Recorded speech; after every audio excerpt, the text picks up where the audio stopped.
తిమోతికి రాసిన మొదటి పత్రిక, మొదటి అధ్యాయము 4వ వచనాన్ని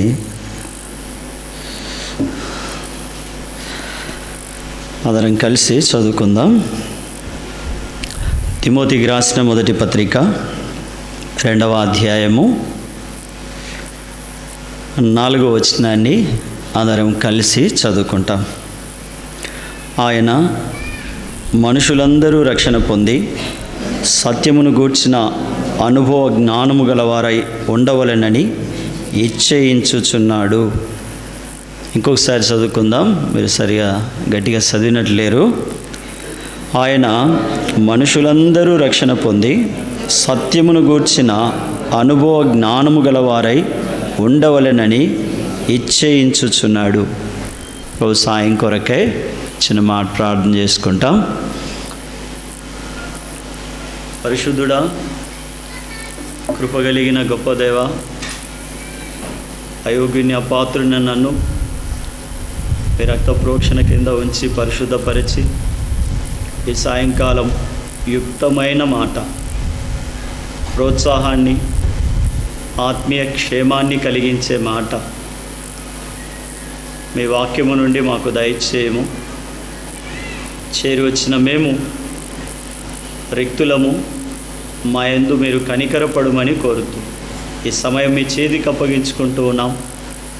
మా యందు దయచూపమని, మీ వాక్కును విడుదల చేయమని, తద్వారా మా జీవితాలలోని చీకటి వెలుగుమయమగునట్లు సహాయపడుతూ రమ్మని యేసుక్రీస్తు ప్రభు నామమున ప్రార్థిస్తున్నాము తండ్రి, ఆమేన్.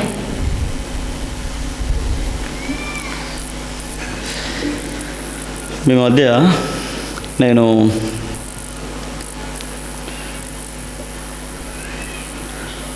పరమగీతాలు 3వ అధ్యాయము మొదటి 3 వచనాలు పంచుకోవాలని ఆశపడినాను, కానీ అన్నవాళ్ళు పాటలు పాడుతూ ఉంటే నాకు దేవుడు ఒక కొత్త మాట ఇచ్చినాడు. ఆ మాటను మనం ఆధారం చేసుకొని కొన్ని మాటలు ఆత్మీయ క్షేమం కొరకు తెలుసుకోవడానికి ప్రయత్నం చేద్దాం. రండి, తిమోతికి రాసిన మొదటి పత్రిక. ఇక్కడ మనం గమనిస్తే ఏం రాసినారు? దేవునికి ఒక ఏముందంట? కోరిక ఉంది. అదే కదా అక్కడ రాసినది, చదవండి. ఆయన మనుషులందరూ రక్షణ పొంది సత్యమును గూర్చిన అనుభవ జ్ఞానము గలవారై ఉండవలెనని ఇచ్ఛయించుచున్నాడు. ఈ సాయంకాలం దేవుని కోరిక అనే అంశంతో మనము ఆరంభిద్దాం. కోరికలు లేనిది ఎవరికి? అందరికీ కోరికలు ఉంటాయి. చిన్నపిల్లలకు చిన్న కోరికలు ఉంటాయి, యవనస్తులకు వాళ్ళ వయసుకు సంబంధించిన కోరికలు ఉంటాయి, వృద్ధులకు వారికి సంబంధించిన కోరికలు ఉంటాయి, చదువుకునే వారి కోరికలు, ఇలా ప్రతి ఒక్కరికి వారి వారి సామర్థ్యం మేరకు ఏముంటాయి? కోరికలు ఉంటాయి. ఎక్కువగా మనం చూస్తూ ఉంటాం, రాజకీయ నాయకుల యొక్క కోరికలు చాలా విపరీతంగా ఉంటాయి. మనలాగా చిన్న చితక ఉండవు, చాలా పెద్దగా ఉంటాయి. కొన్నిసార్లు ఆ కోరికలు ఏమవుతాయంటే నెరవేర్చబడతాయి, కొన్నిసార్లు అవి నెరవేర్చబడవు, అలాగే ఉండిపోతూ ఉంటాయి. అయితే ఈ సాయంకాలము మనుషుల యొక్క కోరికలను గురించి కాదు, కానీ దేవుని కోరికను గురించి ఇక్కడ మనము చూస్తూ ఉన్నాం. దేవునికి కోరికలు ఉంటాయా? చెప్పండి. అందరి కోరికలను తీర్చే, అందరి అక్కరలు తీర్చేవాడు దేవుడు. మరి ఆ దేవునికే కోరిక ఉంటుందా? చెప్పండి మీరు. ఉంటాయా? దేవుడా నాకు ఇది కావాలా అని మన దేవుని దగ్గరికి వెళ్ళి మోకరించి దేవుణ్ణి అడుగుతూ ఉంటాం. కానీ ఇక్కడ చూస్తే ఏమంటా ఉంది, ఏం రాసినారు అంటే దేవునికి కోరిక ఉంది. అదేంటో మనం ఇక్కడ చూస్తూ ఉన్నాం. సాధారణంగా మనకన్నా చిన్నవారు ఏదైనా మనల్ని కోరితే, అడిగితే ఏం చేస్తాం చెప్పండి?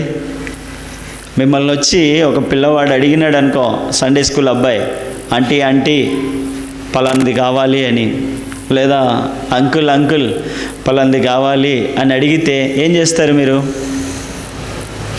సరే చూద్దాంలే అంటారు. అంతేనా? అట్లా కాకుండా దైవసేవకుడు వచ్చి అడిగినాడు అనుకో, అప్పుడు ఏం చేస్తారు? చూద్దాంలే అంటారా? అన్నారు కదా? అంటారా? అన్నారు కదా. ఇప్పుడు దేవుడే వచ్చి అడిగినాడు అనుకో, సరే చూద్దాంలే ప్రభు అంటారా? కానీ దేవునికి కూడా ఒక కోరిక ఉంది.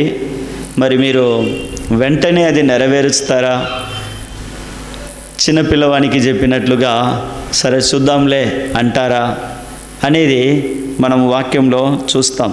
సాక్షాత్తు సర్వలోకనాథుడు, సమస్తము మహత్తు గల మాట చేత నిర్వహిస్తూ ఉన్నటువంటి దేవుడే నోరు తెరిచి చేజాచి అడుగుతా ఉన్నాడు.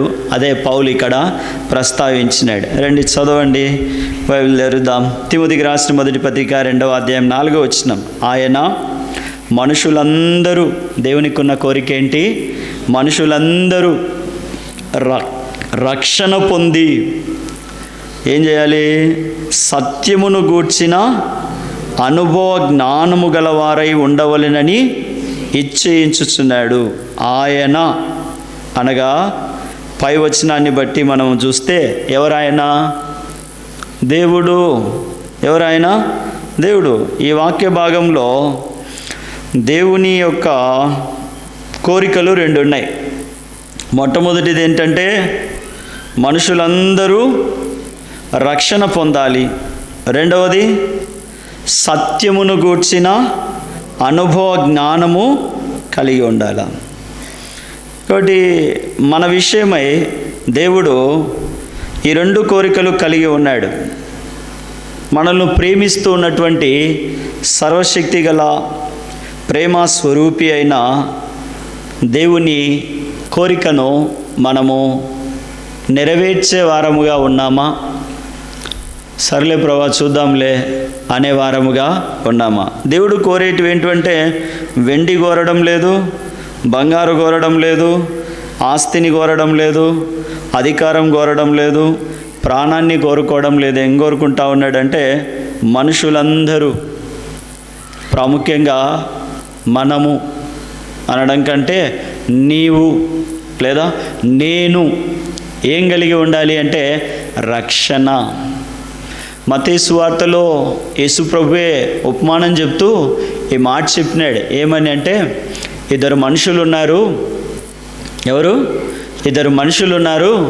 ఈ 2 మనుషులు ఎలాంటి వారంటే ఇల్లు కట్టుకోమంటే ఒక ఆయనేమో ఇసుకలో కట్టుకున్నాడు, ఇంకొక ఆయనేమో బండ మీద కట్టుకున్నాడు. మరి వర్షం వచ్చింది, గాలి వచ్చింది, తుఫాను వచ్చింది, మరి వరదలు వచ్చినాయి. ఇప్పుడు ఈ 2 ఇళ్ళల్లో ఏ ఇల్లు బాగుంటుంది అంటే ఏ ఇల్లు బాగుంటుంది చెప్పండి మీరే. కరెక్ట్గా చెప్పాలి మీరు. బండ మీద కట్టిన ఇల్లు, అంతే కదా. ఇసుకలో కట్టింది. మరి అక్కడ రాసినారు ఆ 2లో బండ మీద కట్టుకున్న వారి గురించి, వారు జ్ఞానవంతులు, బుద్ధిగలవారు, తెలివైన వారు, మంచివారు, దేవుని మాట వినేటటువంటి వారు, దేవుని వాక్యానికి లోబడేటటువంటి వారు అని అక్కడ మనకు కనిపిస్తూ ఉంది. మరొకరి గురించి కూడా రాయబడి ఉంది, బుద్ధి లేని వారు, చెప్పినా వినరు, చేయరు అని. నేను మిమ్మల్ని అనడం లేదు, మళ్ళీ మీరు ఫీల్ అవుతారేమో కదా, అందుకని చెప్తున్నా. అక్కడ వాక్యంలో రాసినారు, ఇద్దరు మనుషులు ఉన్నారు. ఎవరు చెప్పినారు ఈ మాట? యేసు ప్రభువే చెప్పినాడు. ఎవరు యేసు ప్రభు? హసింపో ప్రశ్న వేసే, ఎవరు యేసు ప్రభు? మా నాయన మీ నాయన? మా నాయన్ను మీ నాయన్ను పుట్టించింది ఆయనే కదా, కాదా? అవునా? వాళ్ళ నాయన్ను కూడా పుట్టించింది ఎవరంటే ఆయనే. భూమి రవ్వంతైనను లేనప్పటి నుండి ఈ భూమి మీద ఆయన ఉన్నాడు. జలముల మీద అల్లాడుతూ ఉన్నాడు. అంధకారము, చీకటి, అగాధపు లోయలు అని ఆదికాండం 1వ అధ్యాయంలో మనం చూస్తూ ఉన్నాం. మీలో బైబిల్ ఉంటే తెరిచి చూడొచ్చు. అలాంటి నిరాకారానికి, ఆకారము లేనటువంటి ఆ శూన్యాన్ని ఈరోజు ఎక్కడి నుండో లక్షలు ఖర్చు పెట్టి చూడ్డానికి వెళ్తూ ఉన్నారు. విహారయాత్రలు చేస్తూ ఉన్నారు. సైట్ సీయింగ్, ఫోటోలు, ఈ మధ్య బాగా వచ్చింది కదా సెల్ఫీలు.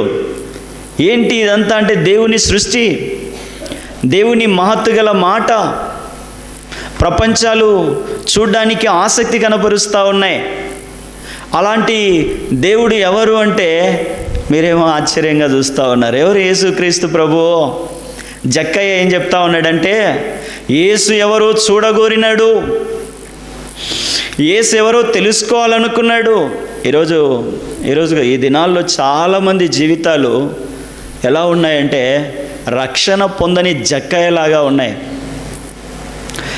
ఆరాధన చేస్తాం, స్తుతిస్తాం, సాగిలపడతాం, కరపత్రికలు పంచుతాం.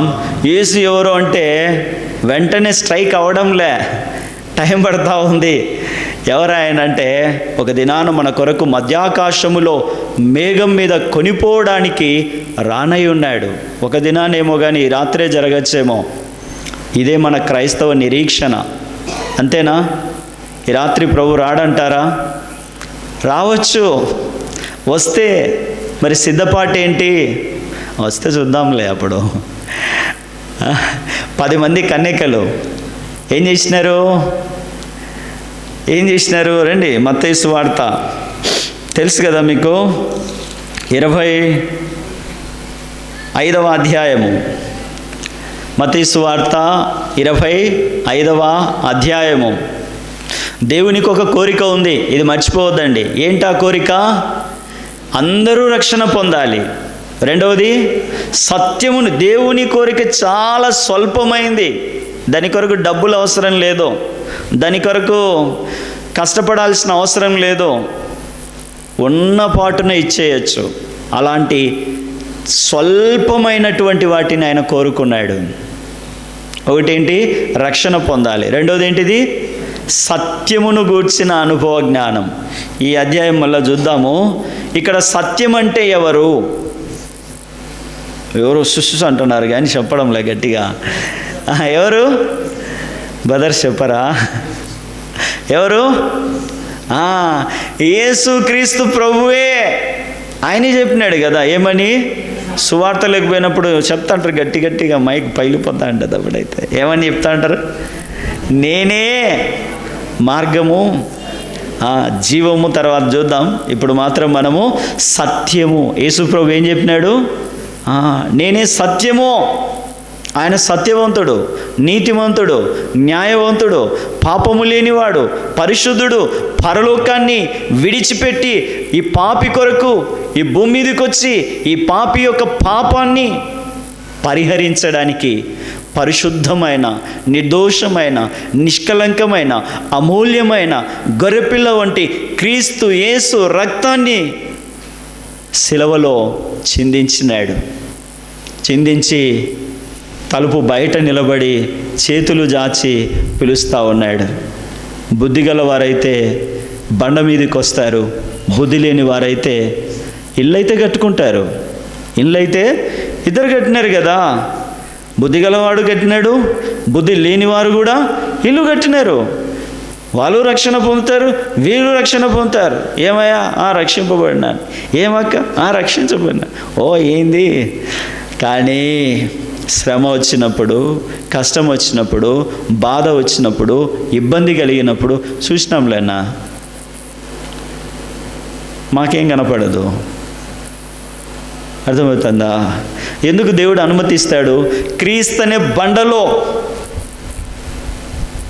సత్యమనే పునాదిలో ఉన్నామా లేదా అని ఆయన తెలుసుకోవాలనుకుంటా ఉన్నాడు. నాట్ ఓన్లీ వన్ పర్సన్, మనుషులందరూ ఏమై ఉండాలంట? రక్షణ పొంది సత్యము గూర్చిన జ్ఞానము కాదు. బాగా మీరు గమనించాలి, అక్కడ జ్ఞానము కాదు. అందరికీ ఉంది జ్ఞానం. ఈ మధ్య ChatGPT వచ్చింది, AI వచ్చింది, ఇంకా టెక్నాలజీ చాలా పెరిగిపోయింది, అందరికీ జ్ఞానం ఉంది. అది కాదంట, వాక్యం చెప్తా ఉంది ఏముండాలంట? అనుభవ జ్ఞానము. అందుకనే నాటివి సంఘం, ఆది సంఘం, మేము ఏది చూచితిమో, ఏది వింటిమో చెప్పండి, నిదానించి దేనిని దాన్నే వాళ్ళ పిల్లలకి నేర్పించినారు. విస్తరించింది, వర్ధిల్లింది. మనం నేర్చుకుంటే నేర్పిస్తాం, లేకపోతే నేర్పించలేం. పిల్లలు మనల్ని చూసి పెరగరు. ఏం చూస్తారు తెలుసా మనలో? తెలుసు ఎవరికైనా? తెలుసు కానీ చెప్పరు మీరు, అంతే.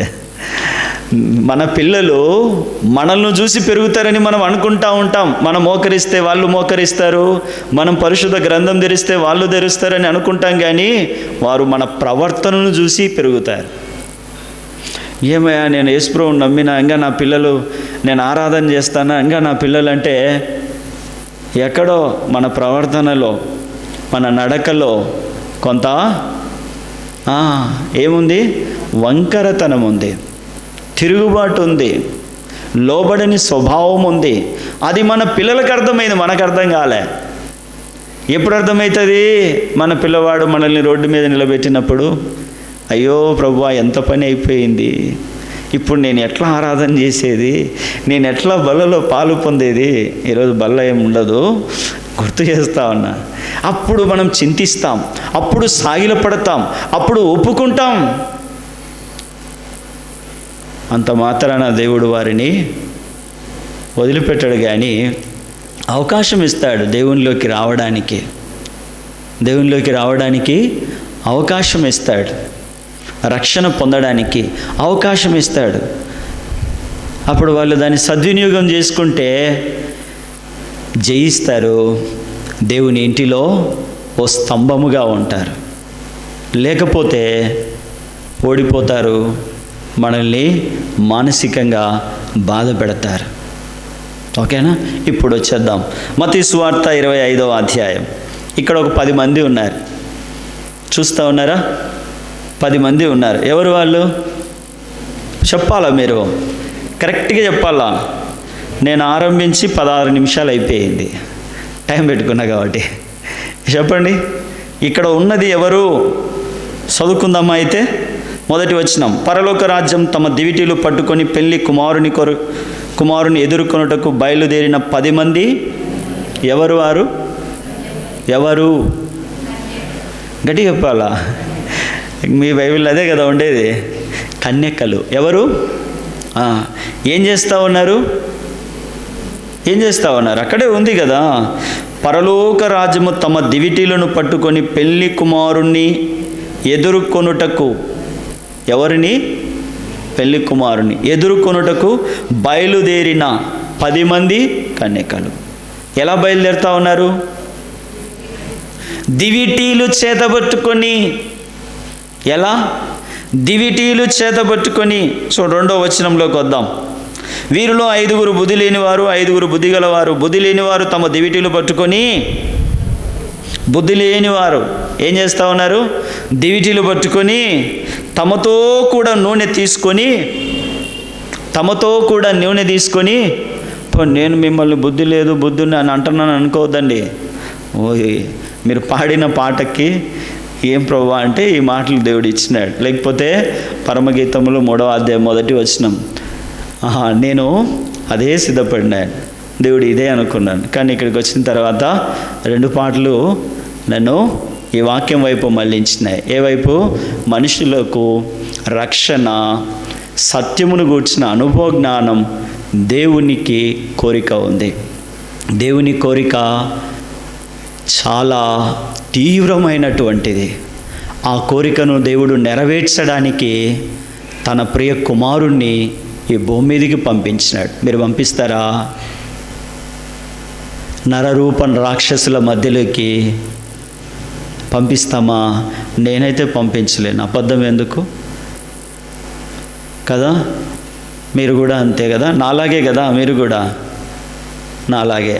ఓకే, ఇక్కడ చూడండి, దేవునికి ఉన్న కోరికను నెరవేర్చడానికి, మనము దేవుని మహిమలోకి రావడానికి పౌలు చెప్పినాడు కదా, ఏ భేదమును లేదు, అందరూ నేను కూడా ఏం చేసినాము? పుణ్యం చేయలే, దానము చేయలే, ధర్మాలు చేయలే, చేసినా కూడా పరలోకం చేరుకోలేం.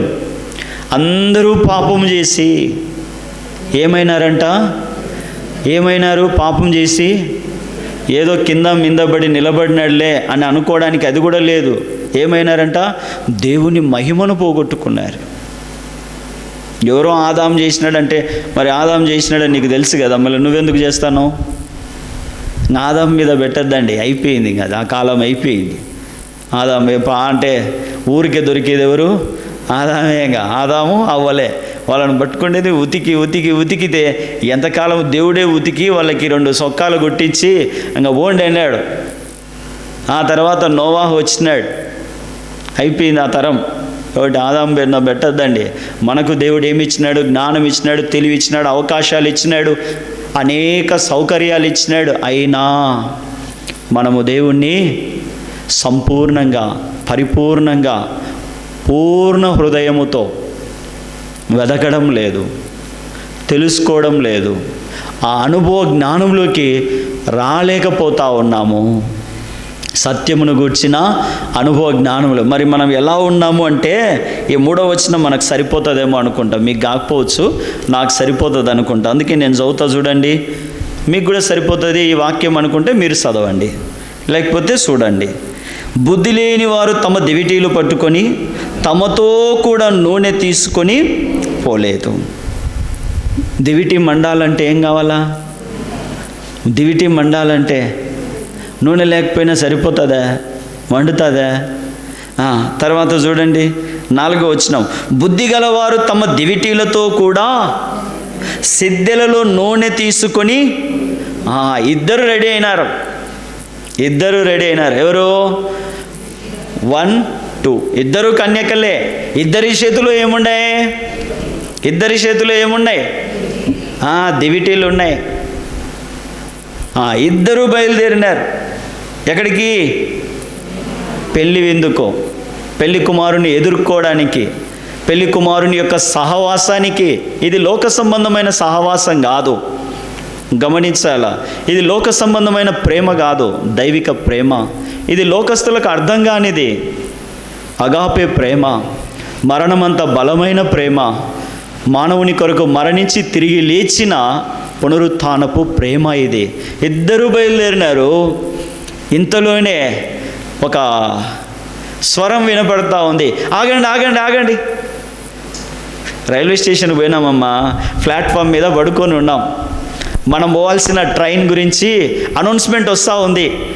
మీరు ఎక్కాల్సిన ట్రైను నంబరు 11111, 1వ నెంబర్ ప్లాట్ఫామ్ మీదికి రాబోతూ ఉంది అని అనౌన్స్మెంట్ వచ్చింది. ఏం చేస్తాము? అనిలే అంటామా? అమ్మో, ముందు సీటు దొరుకుతుందో లేదో అని పిల్ల జల్ల తట్టా బుట్ట సర్దుకొని పరిగెత్తామా లేదా?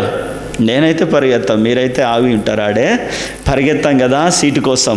లేడ నిలబడితే కష్టమైపోతుంది, మళ్ళీ చాలా సమస్యలు వస్తాయి అని పరిగెత్తాం సీటు కోసం. అంతలోనే మళ్ళీ అనౌన్స్మెంట్ ఏంటి? ఆగండి, మీరు ఎక్కాల్సిన, మీరు ఏ ట్రైన్ కోసం అయితే పరిగెత్తుతూ ఉన్నారో ఆ ట్రైను చదవండి ఇప్పుడు 5వ వచనం, పెళ్లి కుమారుడు ఆలస్యము చేయగా. ట్రైన్ ఏమైంది? ఆలస్యం అవుతూ ఉంది. ఏం చేస్తాం ఆలస్యం అయితే? నిద్ర లేచినాం కదా, తిందాం. ట్రైన్లో మళ్ళీ లేట్ అయిపోతుంది కదా, సరే రైట్ టైంకి తిందాం. తిన్న తర్వాత చూస్తే ఇంకా అనౌన్స్మెంట్ ఏమీ లేదు, ఇంకా చాలా ఆలస్యం అయ్యేలాగా ఉంది. అప్పుడేం చేస్తాము? అతడే మంచి ఆహారము కడుపులోకి పోయింది. సో కాబట్టి ఏం చేస్తాము? మెల్లగా ఊగుతూ ఉంటాం, కునుకుతాం. కునికి నిద్రించుచుండిరి వారందరూ. ఎవరు వారు? మర్చిపోతే ఎట్లా? కన్యకలు. ఏ కన్యకలు? దివిటీలు పట్టుకున్న కన్యకలు. ఏ దివిటీలు? మండుతున్న దివిటీలవి. ఎవరి కొరకు? పరలోక రాజ్యంలోని పెళ్లి కుమారుని ఎదుర్కోవడానికి. ఆలస్యం అని తెలిసింది. బుద్ధి గలవారు నిద్రపోయినారు, బుద్ధి లేని వాళ్ళు కూడా నిద్రపోయినారు. ఇప్పుడు చూడండి అసలు విషయం. 6వ వచనం, అర్ధరాత్రి వేళ. అర్ధరాత్రి వేళ. అర్ధరాత్రి అంటే ఏమమ్మా? ఎవరైనా మీలో నాకన్నా పెద్ద పండితులు ఉన్నారు ఇక్కడ. అర్ధరాత్రి అంటే ఏంటి? త్వరగా, 23 నిమిషాలు అయిపోయింది. అర్ధరాత్రి అంటే అనుకోనని సమయము. మనము అనుకోనని సమయం అది. అర్ధరాత్రి అంటే మనము అనుకోనని, ఊహించని, తలంచని సమయం. ఆ సమయంలో ఏం జరుగుతూ ఉంది? అర్ధరాత్రి వేళ ఇదిగో అనౌన్స్మెంట్ వినపడతా ఉంది. పెళ్లి కుమారుడు అతన్ని ఎదుర్కొన రండి అను కేక వినబడెను. మీరు ఎక్కాల్సిన ట్రైను 1వ నెంబర్ ప్లాట్ఫామ్ మీదికి వచ్చుచూ ఉన్నది కాదు. అయ్యో ఎప్పుడు వచ్చింది? ఏం కథ అంటే చూడండి. అప్పుడు ఆ కన్యకలు అందరూ ఏం చేసినారు? లేచి. 7వ వచనం, అప్పుడు ఆ కన్యకలందరూ లేచి తమ దివిటీలను చక్కబరిచిరి. కానీ ఉందంటే అక్కడ ఏముంటుంది? మీకు బాగా తెలుసు, కరెక్ట్. ఇప్పుడు కానీ బైబిల్ స్టడీకి పోతారు, కానీ ఆరాధన చేస్తారు, కానీ సువార్తకి వెళ్తారు, కానీ ఆ తర్వాత మీకు తెలుసు, నేను పూర్తి చేయాల్సిన అవసరం లే. మనమందరం ఎక్కడున్నాము అంటే పరలోక రాజ్యములోకి వెళ్ళడానికి సిద్ధపడుతూ ఉన్నాం. సిద్ధపాటు ఎలా ఉండాలంటే పరిపూర్ణంగా ఉండాలి. కొరత ఎందుకు, కొదవ ఎందుకు? ఎప్పుడో ఒకసారి అక్కడ చేరుకోవాలి కదా.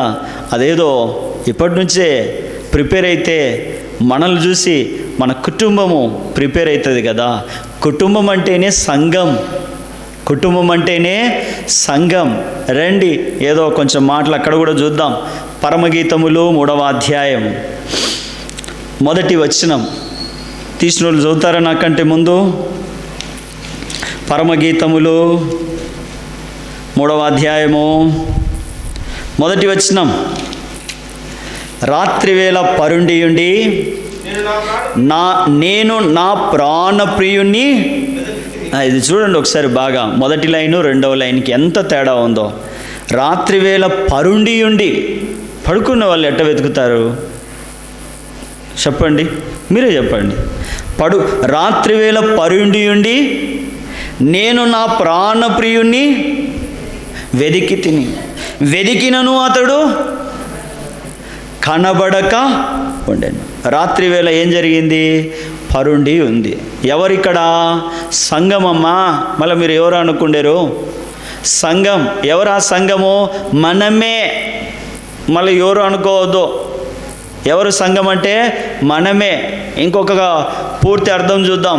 క్రీస్తు యేసు స్వరక్తము చేత కడగబడి క్రీస్తు యేసు రాకడ కొరకు దినదినము ఆయత్తపడుతున్నటువంటి వారే సంఘము. అర్థమైందా? కలంకమైనను, ముడతాయినను, డాగైనను, మచ్చైనను అటిది ఏది లేకుండా పెళ్లి కుమారుని రాక కొరకు, ఆ పరలోక రాజ్య మహిమ కొరకు, ఆ జీవ వృక్షపు హక్కు కొరకు. మీకు ఎప్పుడు ఇట్లా అనిపించలే? ఈ దేవుడు బయటికి తోలేసినాడు కదా, జీవవృక్షపు పండు తింటే మనం మళ్ళీ జీవంలోనికి వస్తాం కదా అని. కానీ మన మీదకి వచ్చిన మరణం అలాగే ఉండిపోతుంది కదా. అందుకని దాన్ని కొట్టివేయడానికి ఆయన తన కుమారుణ్ణే పంపించినాడు. ఆ జీవ నది దగ్గరికి చేరుకోవడానికి మనం ఇక్కడ సిద్ధపడతా ఉన్నాం. కొనకడానికి కాదు, సనగడానికి కాదు, గొనగడానికి కాదు. దేని కొరకు? పరలోక రాజ్యంలో యేసు ప్రభువు చెప్పినాడు ఏమని? మీ కొరకు నేను, చెప్పండి, మీ కొరకు నేను కాదు, యేసు ప్రభువు చెప్పినాడు మీ కొరకు స్థలము సిద్ధపరచ వెళుతున్నాను. భూమి మీద ఫ్లాట్ ఖరీదే కష్టంగా ఉంది కొనాలంటే. ఇప్పుడు పరలోకంలో కొనాలంటే భూమి మీద మట్టి ఉండేది, మళ్ళా మట్టిలోకే పోతుంది. పరలోకంలో మట్టి లేదు. ఏముందో తెలుసా? స్వచ్ఛమైన బంగారు. ఇప్పుడు బంగారు ఎంత ఉంది? నాకంటే మీకే బాగా తెలుసు కదా, చాలా ఖరీదు ఉంది కదా. మరి బంగారుతోనే రోడ్లు, బంగారుతోనే గదులు, బంగారుతోనే స్లాబు, అంతా బంగారుమయమే. వజ్ర వైడూర్యాలు, మరకత మాణిక్యాలు, నీలలు, పచ్చలు, కెంపులు, ముత్యముతో గుమ్మము. మనము టేకుతో గుమ్మం చేస్తే అబ్బా ఎందన్నా అంటాము. అక్కడ పరలోకంలో దేంతో? ముత్యము. ఎంత కాస్ట్లీయే కదా. మనము దేవుని దృష్టిలో ఇంత రిచ్గా దేవుడు మనల్ని చూస్తూ ఉంటే మనం మాత్రము చాలా చౌకగా ప్రవర్తన చేస్తూ ఉన్నాం. అందుకే దేవుడు అంటా ఉన్నాడు, మనుషులందరూ రక్షణ పొంది సత్యమును గూర్చిన మన దేవుడు ఎవరు, మన ప్రభువు ఎవరు, మన కొరకు మధ్యాకాశంలోకి ఎలా రాబోతూ ఉన్నాడు, వేవేల దూతల పరిశుద్ధుల పరివారముతో, ప్రధాన దూత ఆర్భాటముతో. తెసలోనికకు రాసిన మొదటి పత్రికలో ఉన్నాయి ఆ మాటలన్నీ. ఎలా చూద్దామా? చదువుకుందాం. దేవుని మాటలు చదువుకుంటే ఆ సంతోషము చాలా బాగుంటుంది కదా. 4వ అధ్యాయం, తెసలోనికకు రాసిన మొదటి పత్రిక 4వ అధ్యాయము 15వ వచనం చదువుకుందాం. సైలెంట్గా ఉన్నారు, అందరం కలిసి చదువుకుందాం. మేము ప్రభువు మాటను బట్టి మీతో చెప్పున్నదేమనగా, ప్రభు రాకడ వరకు సజీవులమై నిలిచియుండు మనము నిద్రించిన వారి కంటే ముందుగా ఆయన సన్నిధి చేరము. ఆర్భాటముతోనూ ప్రధాన దూత శబ్దముతోనూ దేవుని బోరతోనూ పరలోకము నుండి ప్రభువు ఎట్లొస్తాడంట? ఆర్భాటముతో. 100 మంది ఉంటే అబ్బా అంటాం కదా. ఇక్కడ ఆర్భాటముతో, ప్రధాన దూత శబ్దముతో, దేవుని బోరతో పరలోకము నుండి ప్రభు దిగివచ్చును. క్రీస్తు నందుండిన వారు, యేసు ప్రభులో విశ్వాసం ఉంచిన వారు, యేసు క్రీస్తు ప్రభు కొరకు జీవించినటువంటి వారు, యేసు క్రీస్తు ప్రభువే లోకముగా ఉన్నటువంటి వారు, సజీవులైన మృతులైన. అర్థమవుతున్నాయా? యేసు ప్రభువే లోకముగా జీవిస్తున్నటువంటి వారు ఆ పిలుపు వింటారు, ఆ శబ్దం వింటారు, ఆయనతో కూడా కొనిపోబడతారు. అప్పుడు మనం అందరం ఏం చేస్తాం? నేను నేను నేను ఏంది కలిసి భోజనం చేసినాం తెలుసు కదా, ఆరాధన చేసినా కదా. చూడు ఇప్పుడు రండి, మత్తయి సువార్త 25వ అధ్యాయం, మత్తయి సువార్త 25వ అధ్యాయము 25వ అధ్యాయము 7వ వచనం. అప్పుడు ఆ కన్యకలందరూ లేచి, ఇది అండర్లైన్ చేసుకోండి, లేచి తమ దివిటీలను చక్కబరిచిరి. కానీ బుద్ధి లేని ఆ కన్యకలు, మా దివిటీలు ఎప్పుడు తెలిసింది? కేక, శబ్దం, స్వరం వినబడినప్పుడు వాళ్ళకు అర్థమయ్యింది ఏమని? దివిటీలు ఆరిపోతున్నాయని. ఇంతవరకు నిద్రపోకపోతే సరి చేసుకోవచ్చు కదా. అవును కదా, అవకాశం వచ్చింది, తరుణం ఉంది. నేడే, ఇప్పుడే మిక్కిలి అనుకూల సమయము. జాగు చేయకుండా, ఆలస్యం చేయకుండా అంగీకరిస్తే ఆనందిస్తావు, లేకపోతే మీ అందరికీ తెలుసు కదా, ధనవంతుడు. ఇట్లాంటి ధనవంతుడు కాదు, ఊదారంగు వస్త్రములు ధరించిన ధనవంతుడు. ఆయన గురించి బేషుగ్గా రాసినారు వాక్యములో. చనిపోయినాడు. ధనవంతుడు చనిపోతే ఎట్లుంటుంది? మనలాగా ఏదో ఇట్లా ఉంటుందా? ఆషామాషిగా ఉంటుందా? చాలా గంభీరంగా ఉంటుంది. అద్భుతమైన బరియలు జరిగింది. ధనవంతుడు అనుకున్నాడు, నాకే అంత పైన, నాకంటే ధనవంతుడు ఎవరు లేరు. నేను కట్టిన బట్టలు, నేను తిరిగిన రోడ్లు, నేను తిన్న తిండి, ఇవన్నీ వాళ్ళకు కూడా తెలుసు నాయన. నీకోసమే వెయిటింగ్. వచ్చినారు. ఎవరు వాళ్ళు? తీసుకొని పోయినారు. అరే, ఇంటి వాకిట ఉండే రోగికేమో అబ్రహాము రొమ్ముననా, నన్నేమో నరకమా? ఇదేం లెక్క? ఎంత లెక్క కావాలో ఆ లెక్క ఇక్కడ సెల్లదు నాయన. నీ లెక్క అంత అక్కడే అయిపోయింది. నీ లెక్క చూడబడింది. నువ్వు తక్కువగా, అవునా తక్కువనా? మరి ఏముండాలి చెప్పండి. ఈ 25వ అధ్యాయం చదివితే మీకు ఒక మాట అర్థమవుతుంది. నూనె ఏముండాలా? నూనె, వాక్యం, పరిశుద్ధాత్మ. ఇది ఉంటే చాలు. పేదవాళ్ళైనా సరే పరలోకం చేరుకోవచ్చు. దేవుని సన్నిధి ఉంటే చాలు. బహుశా మీరు బాధపడవచ్చు, ఒక పూట మంచి తిండి కూడా తినలేకపోయినానే, ఏం ప్రభువా, మందిరానికి వస్తున్నా, వాక్యం చదువుతున్నా, యథార్థంగా ఉన్నా, యోబు అంత కాకపోయినా యోబులో దగ్గర ఉన్నాను, నా పిల్లలకు మంచి స్కూల్లో కూడా చదివించుకోలేకపోతున్నా, ఏదైనా రోగం వస్తే మంచి హాస్పిటల్లో కూడా చూపించుకోలేకపోతున్నా. ఎట్లా ప్రభువా? బాధపడని అవసరం లేదు. నువ్వు నిజంగా నూనెను కలిగి ఉంటే, పరిశుద్ధాత్మను, ప్రభువును కలిగి ఉంటే, వాక్యాన్ని కలిగి ఉంటే నీదే పరలోకం. చూడండి, చదువుదామా మాటలు.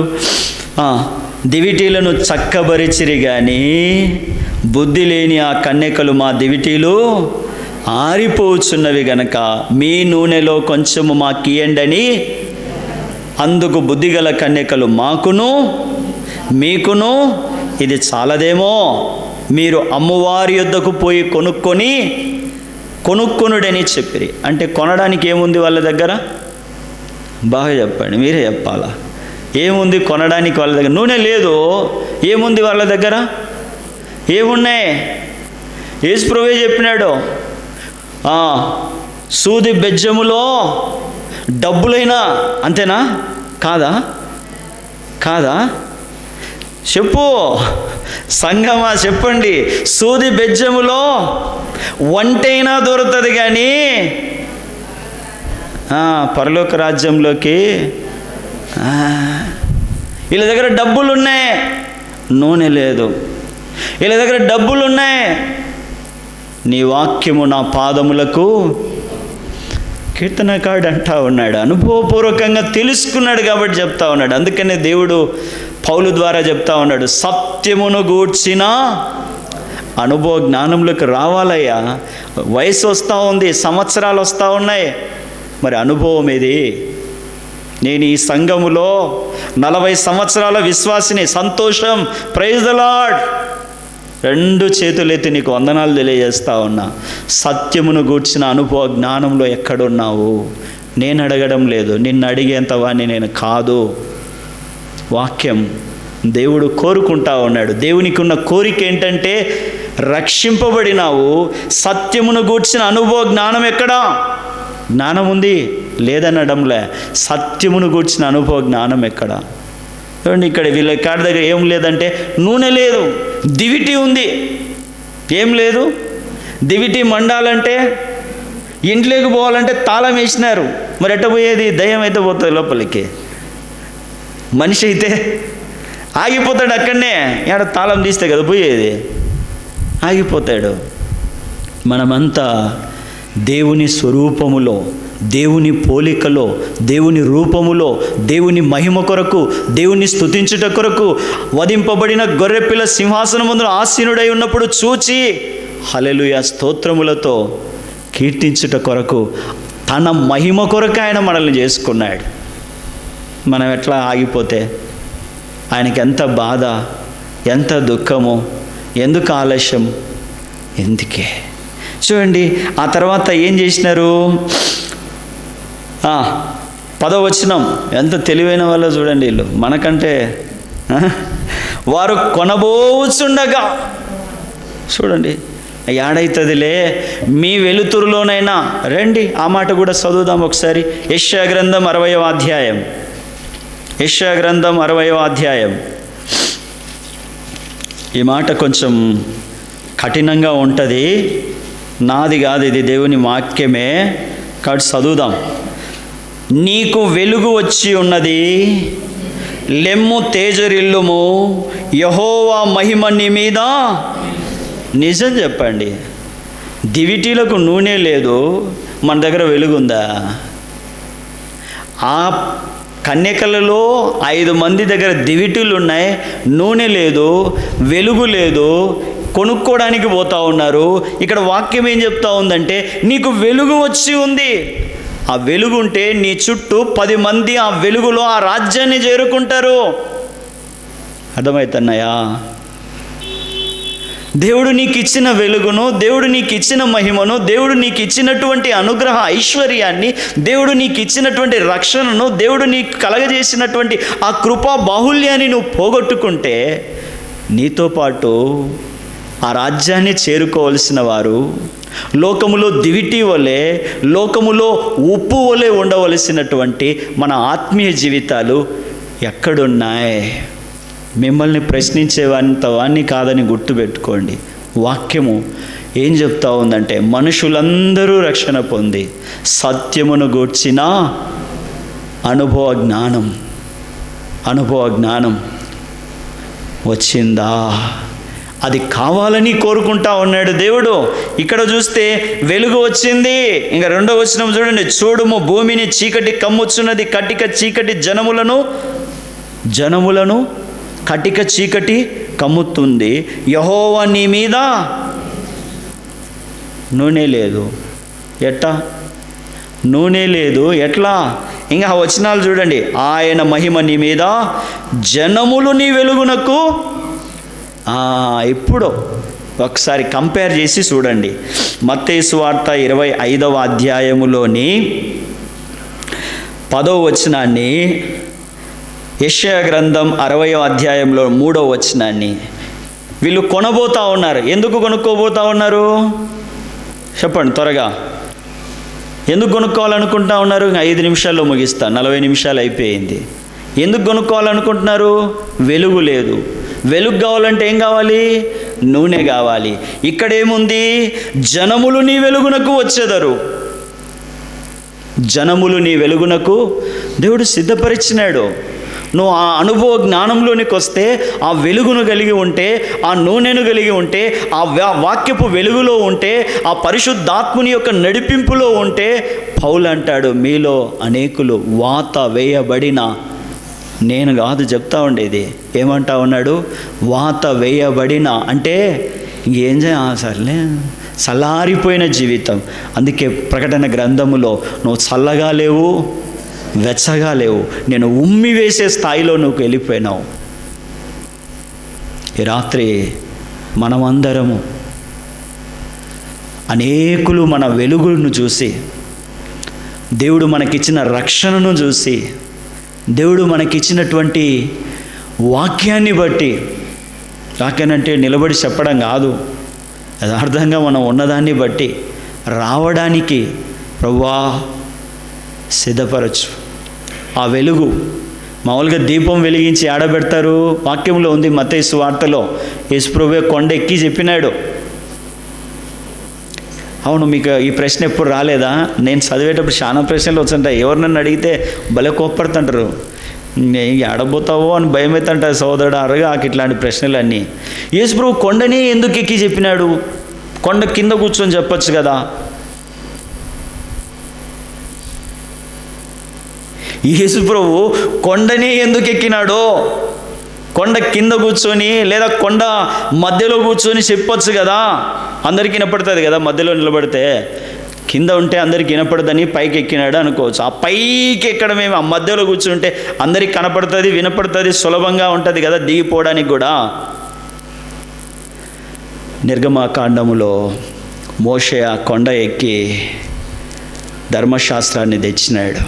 ఆ ధర్మశాస్త్రాన్ని రద్దు చేయడానికే ప్రభు అయిన యేసు క్రీస్తు ఈ భూమి మీదకి వచ్చినాడు. మరణాన్ని, మరణ శాసనాన్ని, సాతాను యొక్క తలను చితకదొక్కడానికే ఈ భూమి మీదకి వచ్చినాడు. దానిని ఆయన పరిపూర్ణం చేయడానికే కొండ ఎక్కినాడు. కాబట్టి దీపం వెలిగించి ఎక్కడ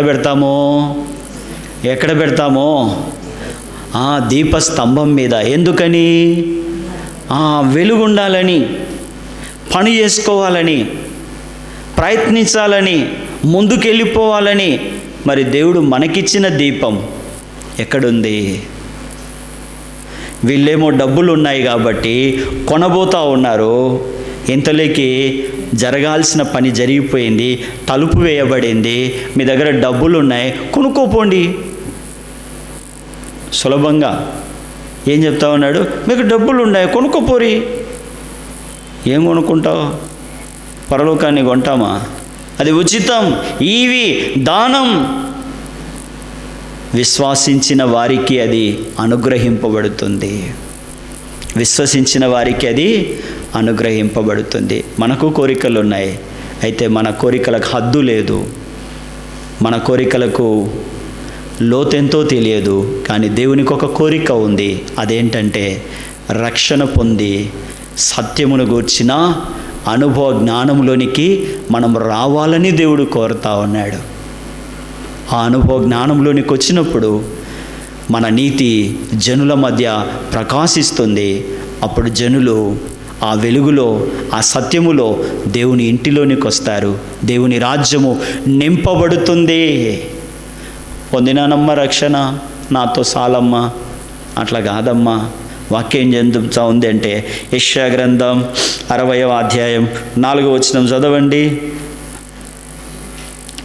త్వరగా.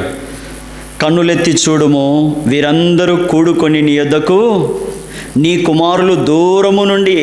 ఈ మాట చూడండి, లోపల గుండె ఉంటే అది ఎప్పుడో జారిపోయి ఉంటుంది. నీ కుమారులకు కూడా రక్షణ లేదు. వెలుగు లేకపోతే వాళ్ళు ఎట్లా వస్తారు?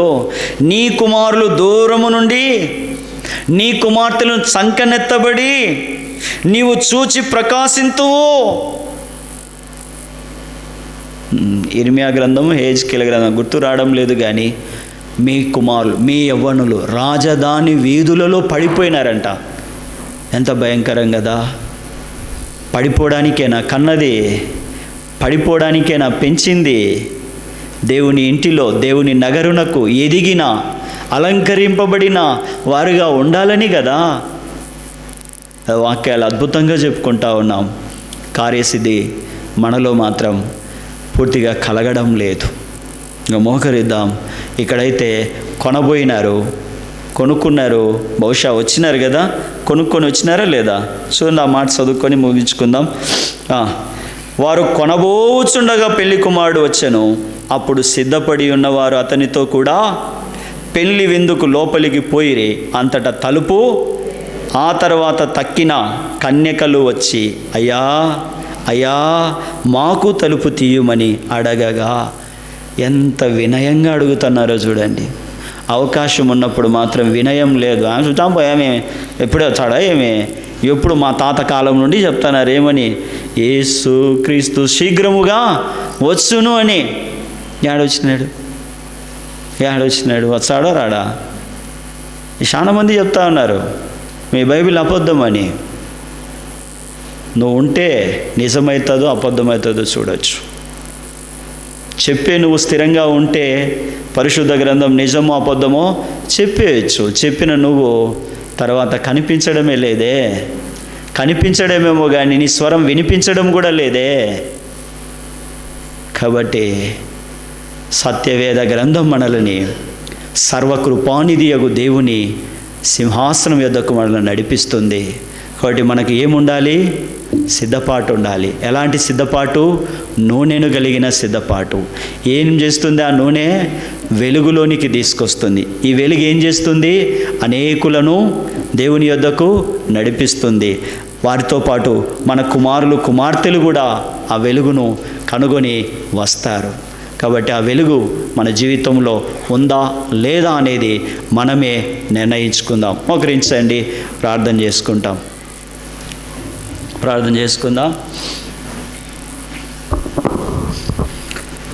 పరిశుద్ధుడా, ప్రేమ నమ్మకం గల మా ప్రియ పరలోకపు తండ్రి, ఈ రాత్రి కాలములో బుద్ధిగల, నూనె కలిగిన, సిద్ధపాటు కలిగిన, మీతో కలిసి ఉండే ఆ మహిమగల రాజ్యానికి ఆయత్తపడునట్టి అనుభవ జ్ఞానము మాకు అనుగ్రహించు. నిజంగా రక్షణ అయితే ఉంది, జ్ఞానమైతే ఉంది. మా ప్రభువును గూర్చిన అనుభవ జ్ఞానము దేవా పరిపూర్ణంగా మాలో కలుగునట్లుగా సహాయం ఇచ్చు. ఈ రాత్రి అనేక అక్కర్లతో, అనారోగ్య పరిస్థితులతో మరి మీ సన్నిధికి వచ్చినారు, ప్రార్థిస్తూ ఉన్నారు, మీ వైపు చూస్తూ ఉన్నారు. మీకు ఇష్టమైతే కరుణించు, సంధించి సమకూర్చు, బలపరచు. క్రీస్తు అనే బండ మీదికి నడిపించు. దయగల దేవా, కనికరంగల తండ్రి, మీ దాసుని ఆపరేషన్లో కూడా మీరు సాయం చేసినారు. మరలా మరి చెకప్కు వెళ్ళినప్పుడు కూడా త్వరగా కోలుకొనున్నట్లు సహాయం ఇచ్చింది. తీసుకొని ఆహారాన్ని, పానీయమును పవిత్రపరచుము, త్వరగా రికవర్ అవునట్లుగా మరి సహాయము చేయము. మీ హస్తాలు ప్రభువా సమకూర్చేవి, వాటి వైపే మేము చూస్తూ ఉన్నాం. ప్రియమైన తండ్రి, చేరి వచ్చిన సంఘాన్ని మీ చేతికి అప్పగిస్తూ ఉన్నాం. మరి నన్ను కూడా మీ దగ్గరికే తీసుకొస్తా ఉన్నాను. మరి ఇంటికి వెళ్తూ ఉండగా మాతో మీ సన్నిధి ఉంచుము. మరలా మీరు అక్కడ ఆలస్యమైతే ఈ రీతిగా చేరి వచ్చినంత వరకు కావలసిన మీ కృప, మీ జ్ఞానము, మీ నడిపింపు మాకు దయచేయమని యేసు క్రీస్తు ప్రభు నామమున స్తుతించి ప్రార్థన చేసి అడిగి వేడుకుంటున్నాము తండ్రి. ఆమేన్.